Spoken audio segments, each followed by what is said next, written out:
இந்த நேரத்துல 11:30 மணி வெயில்ல இத்தனை பேர் கூடியிருப்பதை காணும் பொழுது இது நிச்சயமாக உதயசூரியனுடைய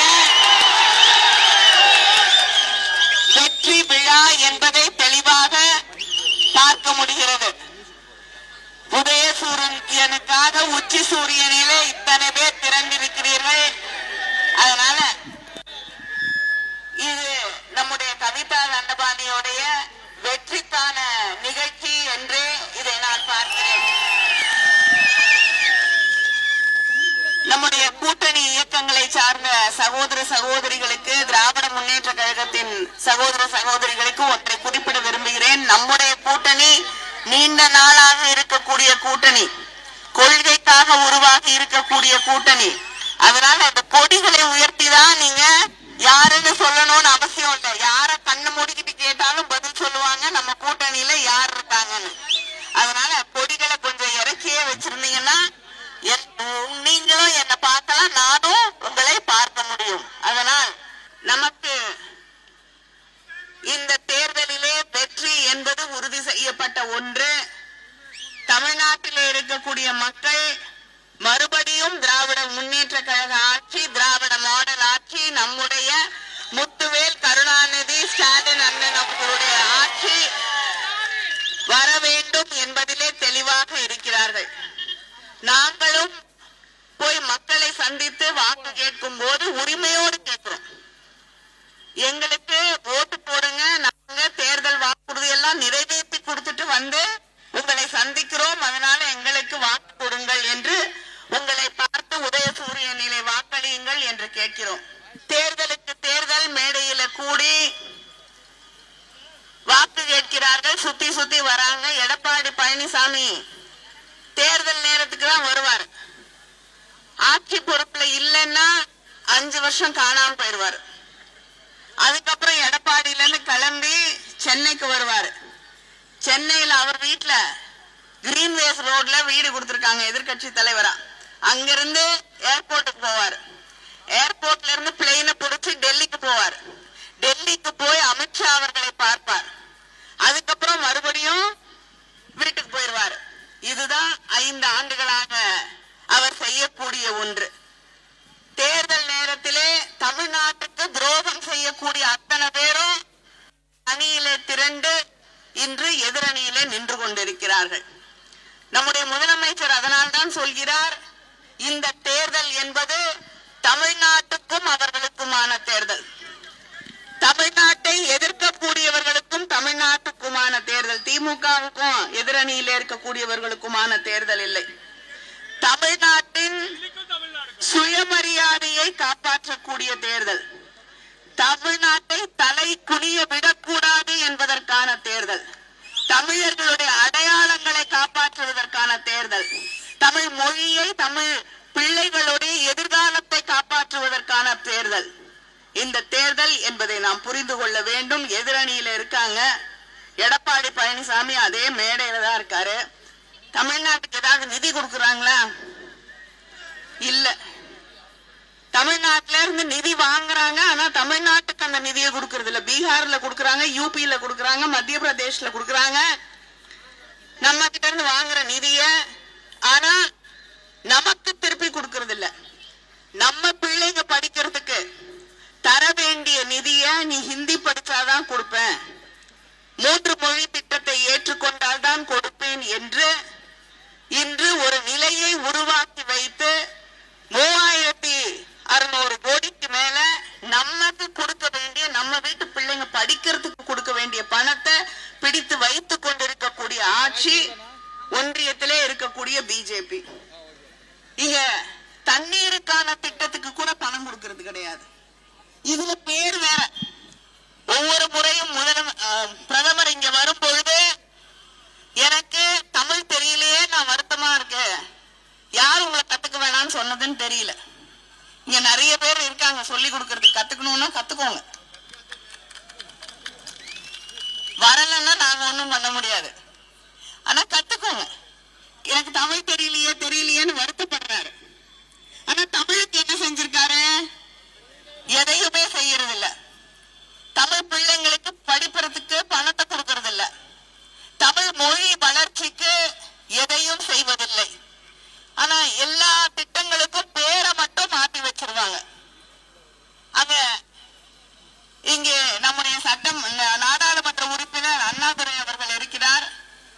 நாங்கெல்லாம் அங்க போய் டெல்லியில நாடாளுமன்றத்துல ஒரு திட்டத்தோட பேரை படிக்கணும்னாலே எங்களுக்கு திணறி போது மூச்சு வாங்க. ஏன்னா ஆங்கிலத்துல பேர் வைக்கலாம். மகாத்மா காந்தி தேசிய ஊரக வேலை உறுதி திட்டம் என்ற இருந்த திட்டத்தை இன்னைக்கு ஆங்கிலத்துல Mahatma Gandhi national rural employment guarantee act, இதை இப்பொழுது மாற்றி இருக்கிறார்கள். என்னன்னு? Viksit Bharat guarantee for Rozgar and Ajeevika mission Grameen. இது யாருக்கா புரியுதா? வாயில வருதா? வரல. வறுமை கோட்டுக்கு கீழே இருக்கக்கூடிய குடும்பங்களுக்கு இலவச கேஸ் இணைப்பு திட்டம், அதுக்கு பிரதான் மந்திரி உஜ்வாலா யோஜனா. உஜ்வாலானா என்னன்னு தெரியல, யோஜனானா என்னன்னு தெரியல, பிரதான் மந்திரி மட்டும்தான் புரியுது. திருத்தப்பட்ட தேசிய வேளாண் காப்பீட்டு திட்டம், பிரதான் மந்திரி ஃபசல் பீமா யோஜனா. தேசிய கிராமப்புற வாழ்வாதார இயக்கம், தீன் தயாள் உபாத்யா கிராமீன் யோஜனா, தேசிய கிராம வாழ்வாதார இயக்கம். இது என்னன்னு கிராமத்துல இருக்கக்கூடிய யாருக்காவது புரிஞ்சு அந்த திட்டத்தை பயன்படுத்த முடியுமா? இப்படி எல்லாத்தையும் ஒரு திட்டமாக இருக்கட்டும், ரயில்வேல ஒரு ஊர் பேரை எழுதி வைக்கிறதாக இருக்கட்டும், ஸ்டேஷன்ல எல்லாத்தையும் கொண்டு வந்து ஹிந்தியை திரும்ப திரும்ப திரும்ப திணித்து கொண்டிருக்கக்கூடியவர்கள். வட இந்தியால தேர்தல் நடக்கும் போது இதே பிரதமர் அங்கே போய் அங்க இருக்கக்கூடிய மக்களை பார்த்து தமிழ்நாட்டில் வட இந்தியால இருந்து போய் வேலை செய்யக்கூடியவர்களை மோசமாக நடத்துகிறார்கள், தாக்குகிறார்கள் பேசுறார். ஒரிசால தேர்தல் நடந்த பொழுது அங்கே முதல்வராக இருந்தவரோடு இருந்த பாட்டியன் அவர்களுக்கு எதிராக பிரச்சாரங்களை செய்தார்கள், தமிழன் ஏன் இங்க வரணும்னு. ஆனா இன்று இவர்கள் தமிழ்நாட்டிற்கு வந்து நான் தமிழ் படிக்கணும்னு ஆசைப்படுறேன், நான் தமிழனா இருக்கணும்னு ஆசைப்படுறேன் என்று தேர்தலுக்கு தேர்தல் தங்களுடைய நிலையை மாற்றிக்கொண்டிருக்கக்கூடிய, சாயத்தை மாற்றிக்கொள்ளக்கூடியவர்கள் தான் எதிரணியில இருக்கக்கூடியவர்கள். அவங்களோட கைகோத்து கொண்டு போன நாடாளுமன்ற தேர்தலில் எடப்பாடி பழனிசாமி என்ன சொன்னாரு? இனிமேல நான் பிஜேபியோட கூட்டணி வைக்க மாட்டேன்னாரு. இந்த தேர்தல்ல அதை மறந்துட்டாரு. அவர் எதை சொன்னாலும் மறந்துடுவார். 2016 தேர்தல்ல செல்போன் கொடுக்கறேன்னு ஒரு வாக்குறுதி கொடுத்தாங்க, நமக்கே மறந்துருச்சு இல்லையா? 27வது பக்கத்துல 31வது வாக்குறுதி அதிமுக தேர்தல் அறிக்கையில செல்போன் கொடுக்கறேன்னு. யாராவது வாங்கிருக்கீங்களா செல்போனு? அங்க இருக்கீங்களா? யாராவது வாங்கிருக்கீங்களா? நீங்க தமிழ்நாடு முழுவதும் காசு கொடுத்து வாங்கலாம், நான் கூட வாங்கலாம். அவர் கொடுக்கிறேன்னு சொன்ன செல்போன் வரல. இதுதான் எடப்பாடி பழனிசாமி அவர்களுடைய உண்மையான உருவம். வாக்குறுதி கொடுப்பாரு, சொல்லுவாரு, செய்ய மாட்டாரு, நிறைவேற்ற மாட்டார். அவருக்கு ஒன்றுதான் தெரியும், துரோகம். தமிழ்நாட்டுக்கு துரோகம், தன்னை உருவாக்கிய கட்சிக்கு துரோகம். அவரோடு முதலமைச்சராக அவருக்கு முன்னால் இருந்த ஓபிஎஸ் அவர்களை கட்சியை விட்டு விலக்கியாச்சு. இன்னைக்கு தமிழ்நாட்டை காப்பாற்றணும்னா முதலமைச்சரால தான் முடியும்னு சொல்லி நம்மோடு இணைந்து கொண்டிருக்கிறார். அப்படி அவர் அங்கிருந்து விரட்டப்பட்ட இடமில்லாமல் அவர் மீது நம்பிக்கை இழந்து வந்து நம்மோடு இணைந்து கொண்டிருக்கக்கூடியவர்கள், உண்மையை புரிந்து கொண்டிருக்கக்கூடியவர்கள் ஏராளம்.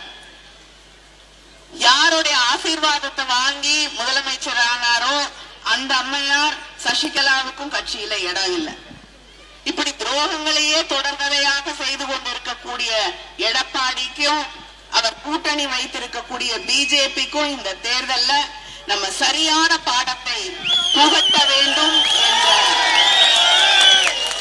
அந்த உறுதியை நாம் ஏற்றுக்கொள்ள வேண்டும்.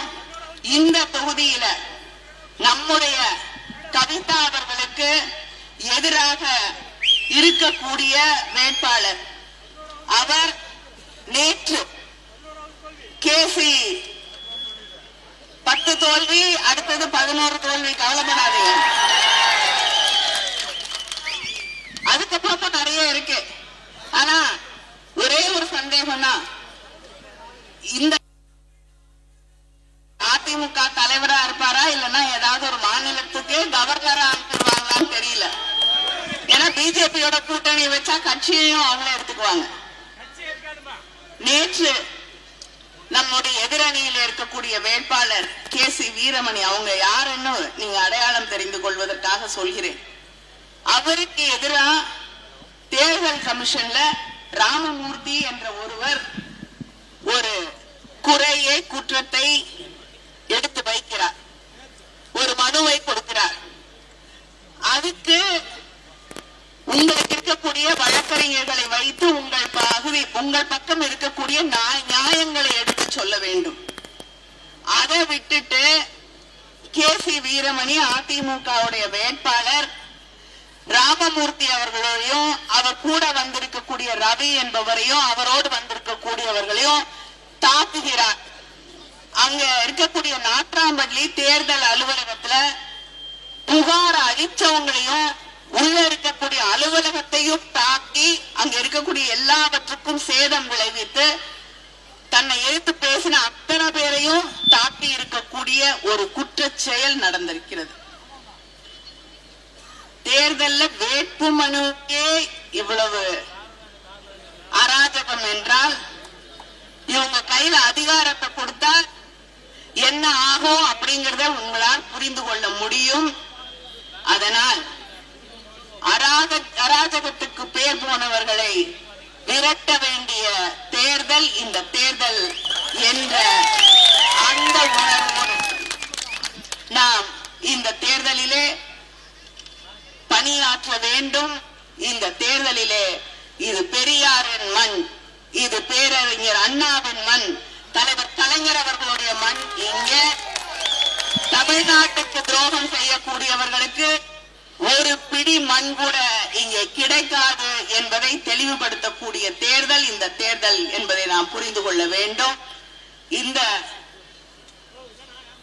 பகுதியிலே நம்முடைய வேட்பாளர் கவிதா அவர்கள் நீண்ட நாளுக்கு பிறகு முதல் முறையாக இங்கே ஒரு பெண் வேட்பாளராக திராவிட முன்னேற்ற கழகத்தின் சார்பிலே நிறுத்தப்பட்டிருக்கிறார். திமுக இந்த 5 ஆண்டுகள் ஆட்சியே பெண்களுக்கான ஆட்சிதான், சகோதரிகளுக்கான ஆட்சியாகத்தான் மிகப்பெரிய அளவிலே நடைபெற்றிருக்கிறது. பெண்களுக்கு நம்முடைய முதலமைச்சர் அவர்கள் மகளிர் உரிமை தொகை தருகிறேன் என்றார்கள். ஆட்சிக்கு வந்தவுடன் 1000 ரூபாய் கொடுத்த முதலமைச்சர் நம்முடைய முதலமைச்சர் அண்ணன் தளபதி அவர்கள் இன்று 1,31,00,000 சகோதரிகள் அந்த தொகையை பெற்றுக் கொண்டிருக்கிறார்கள். இந்த தொகுதியில மட்டும், ஜோலார்பேட் தொகுதியில மட்டும் மகளிர் உரிமை தொகை பெற்றுக் கொண்டிருக்கக்கூடிய சகோதரிகள் கிட்டத்தட்ட 50,000 குடும்ப தலைவிகளுக்கு அந்த உரிமை தொகை கிடைத்துக் கொண்டிருக்கிறது. காலை உணவு திட்டம் இந்த ஜோலார்பேட்ல மட்டும் கிட்டத்தட்ட 10,000 மாணவர்களுக்கு கிடைத்துக் கொண்டிருக்கிறது. 181 பள்ளிகள் இருக்கக்கூடிய 1வது வகுப்பு முதல் 5வது வகுப்பு வரை படிக்கக்கூடிய மாணவர்களுக்கு கிடைத்துக் கொண்டிருக்கிறது.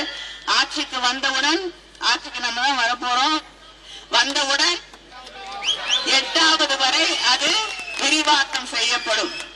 அது மட்டும் இல்ல, மகளிர் உரிமை தொகை சொன்ன அது ஆட்சிக்கு வந்தவுடன் 2000 உயர்த்தி வழங்கப்படும். வரேன் இப்பவே சொல்ல முடியாது, அதுக்காக ஹைலைட் இல்ல, அது உங்களுக்கு கொடுக்க மாட்டாங்க. உங்க வீட்டுல இருக்கவங்களுக்கு தான் கிடைக்கும்.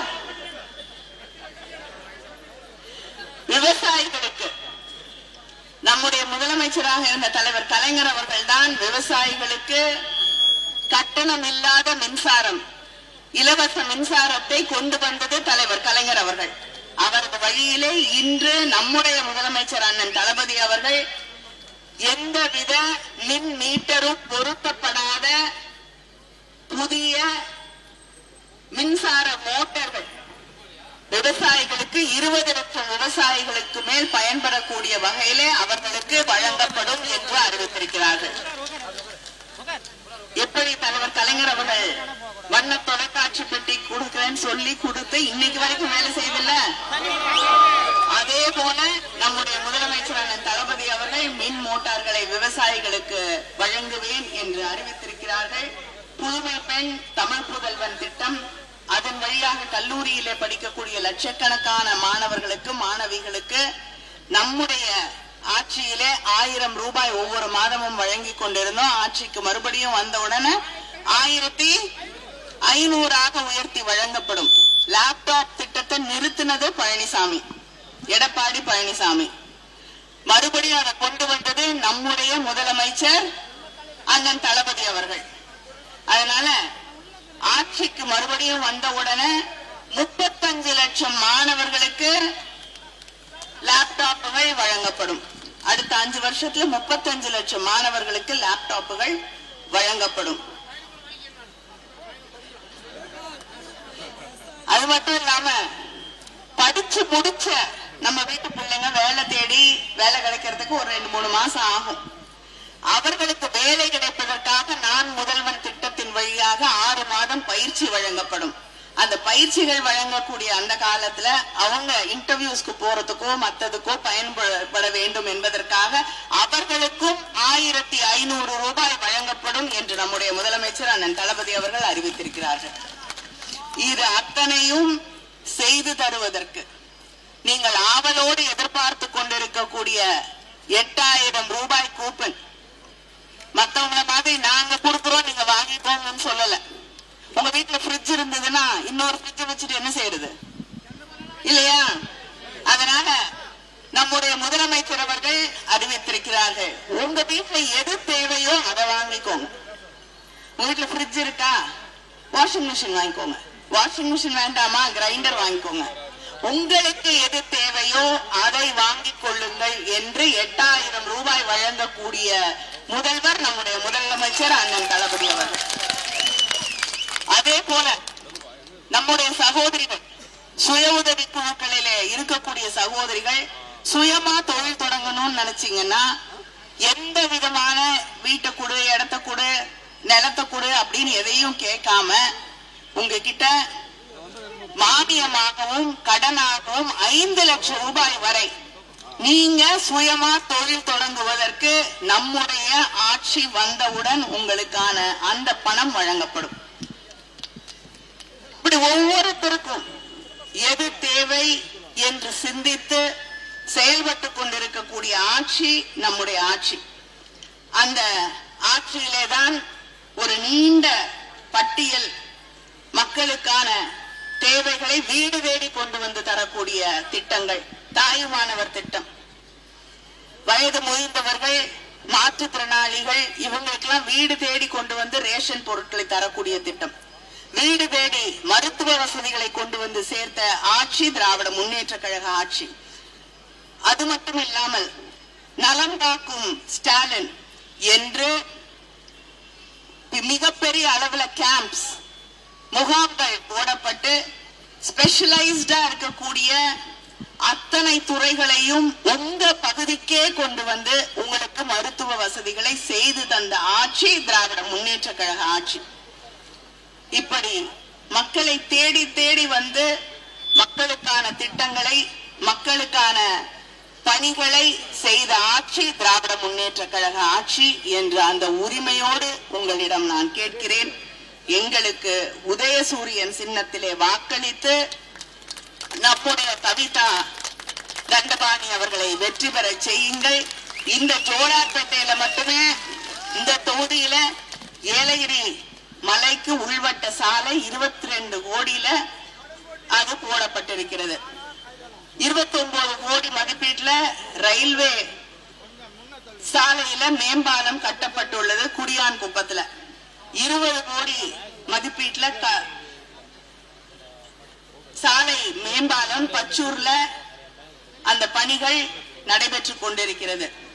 அதே போல பச்சூர்ல உள்ள அரசு கலை மற்றும் அறிவியல் கல்லூரியில 15 கோடி மதிப்பீட்டுல புதிய கட்டடங்கள் கட்டி தரப்பட்டிருக்கிறது. 42 கிலோமீட்டர் நீளத்திற்கான 13 சாலை பணிகள் 23 கோடி மதிப்பீட்டுல அகலப்படுத்தி அது மேம்படுத்தப்பட்டிருக்கிறது. அந்தனாவூர் கால்நடை மருந்தக கட்டடம் 54 லட்சம் மதிப்புல கட்டி முடிக்கப்பட்டிருக்கிறது. இனிமேல நம்ம ஆட்சிக்கு வந்தவுடன் கால்நடை மருத்துவமனைகள் 24 மணி நேரமும் இயங்கும். உங்க நீண்ட நாள் கோரிக்கையாக இருக்கக்கூடிய கால்நடை மருத்துவமனைகள் இரவிலும் இயங்க வேண்டும் என்ற அந்த கோரிக்கை நிறைவேற்றப்படும். மக்களுடைய கோரிக்கைகளை நீங்க கேட்கறதுக்கு முன்னாலேயே நிறைவேற்றி தரக்கூடிய ஆட்சி திராவிட முன்னேற்ற கழக ஆட்சி அறிவித்திருக்கிறார்கள். நிச்சயமாக அந்த பணிகள் நம்ம ஆட்சிக்கு வந்தவுடன் செய்து தரப்படும்.